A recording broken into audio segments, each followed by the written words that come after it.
আমি কিন্তু ব্রেকফাস্টে চিলা খাই মাঝে মধ্যেই। দেখুন, একটা ডিম নিয়েছি, কিছু সবজি নিয়ে নিয়েছি আর ৩ চামচ ওটসকে মিক্সার গ্রাইন্ডারে খুব ভালো করে মিক্স করে একদম গুঁড়ো করে নিয়েছি।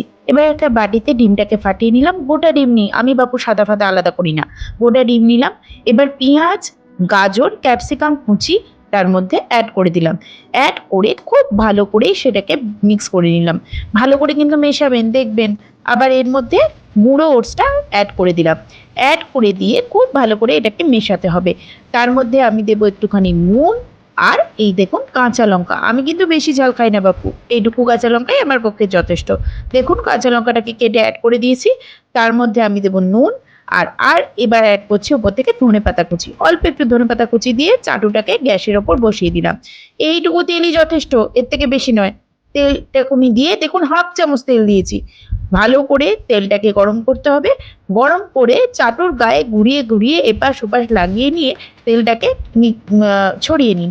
ছড়িয়ে নিয়ে এবার আমি অ্যাড করে দিলাম আমার ওটসের গোলা।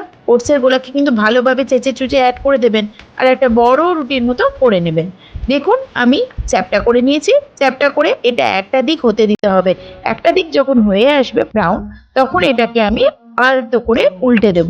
উল্টে দিলেই কিন্তু দেখবেন দুপাশ খুব ভালোভাবে এই রকম কালার করে নিতে হবে। একটু চেপে চেপে দেবেন যাতে ভেতর অব্দি হয়।